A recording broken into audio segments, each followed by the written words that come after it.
Her history and alarming connections are mostly unknown to the American people. Who is Huma Abedin? What do we know about Hillary Clinton's #1 aide and sidekick for 20 years? Hillary spoke at Huma's wedding saying, "If I had a second daughter, it would be Huma." This presidential election decides who gets to run the most powerful country on earth, so it is obviously very important to understand the facts about Huma Abedin, as she may very soon become Chief of Staff in the White House. I'll be simplifying an intricate web of people, organizations, and events that unraveled over many years. All of this information and more is available online for anyone who has access to Google. Anyway, here is an unbelievable story of infiltration, unfolding before our eyes, and the most important aspect of this election that you definitely won't see on CNN. There are 4 main players in this: Hillary Clinton, Huma Abedin, Abdullah Omar Nassif, and Saudi Arabia. Huma was born in the USA. Then when she was 2 years old, her family moved to Saudi Arabia. They lived in Saudi Arabia for 16 years. Huma returned to the USA when she was 18 to study at George Washington University. Only after 2 years in the country, she became an intern for Hillary Clinton, and soon after started working full-time. Also in 1996, Huma was working at her family business, a journal by the Institute of Muslim Minority Affairs. The Abedin's family business is owned by the Muslim World League, Saudi Arabia's global organization that promotes violent Wahhabi Islam. They even share an office at 46 Goodge Street, London. Saliha Abedin, Huma's mother, and Hassan Abedin, Huma's brother, currently work there still. Abdullah Omar Nassif is one of the founders of the Muslim World League and served as vice president of the Saudi Kingdom Shura Council. He created Huma's family business along with her father. He also funded Al-Qaeda and Osama bin Laden, as did Saudi Arabia, for many years. His organization was declared guilty of funding Al-Qaeda terrorism by the USA State Department.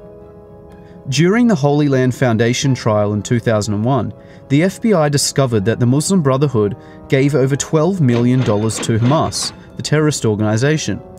They also found the secret 18-page plan for the Muslim Brotherhood, which explains that their work in America is a kind of grand jihad in eliminating and destroying Western civilization from within. This document is available online in full. One of the many listed organizations within the Muslim Brotherhood was the Muslim Students Association, which Huma was an executive board member on for 3 years. Only 2 years after Huma left, Anwar al-Awlaki, the Al-Qaeda member and preacher to 9/11 hijackers, became chaplain of the same Muslim Students Association that Huma was a part of. To make things worse, Huma's mother, Saliha Abedin, is a leading member of the Muslim Sisterhood, the women's division of the Muslim Brotherhood.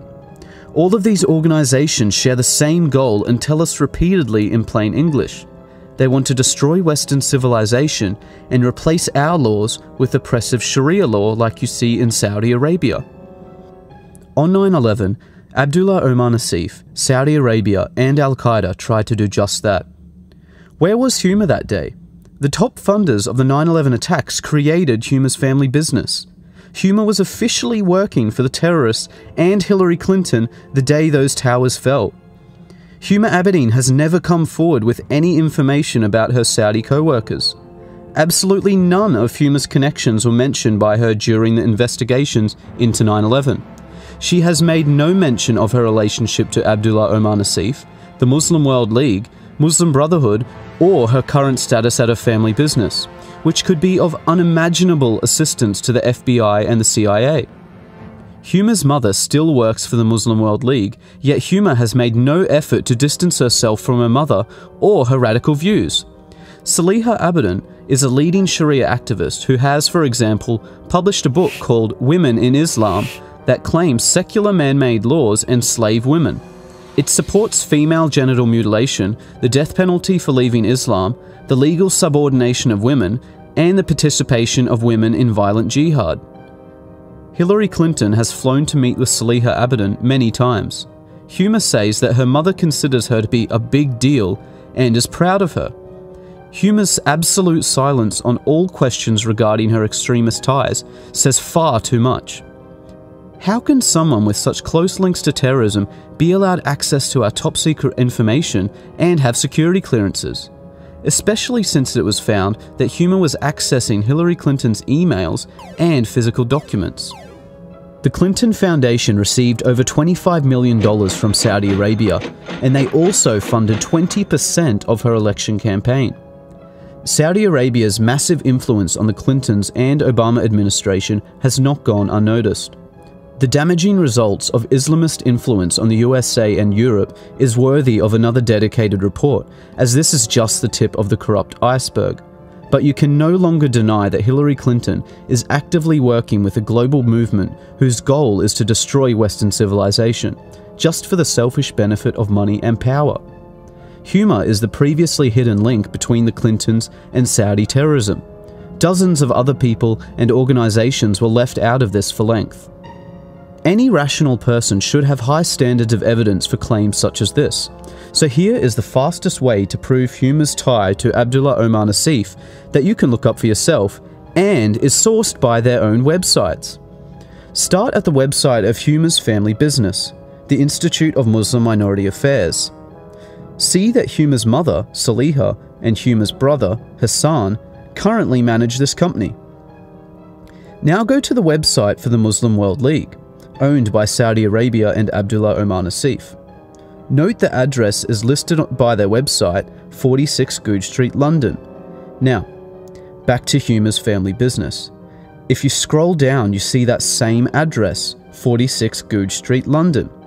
Clearly anyone can prove in seconds that Huma's family business is owned by Saudi Arabian terrorists.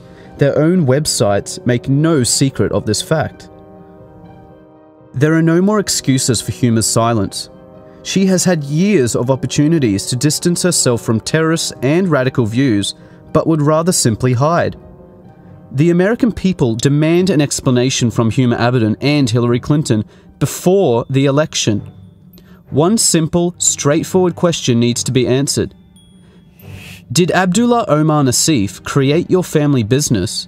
And were you working with him in any capacity on September the 11th, 2001? Yes or no?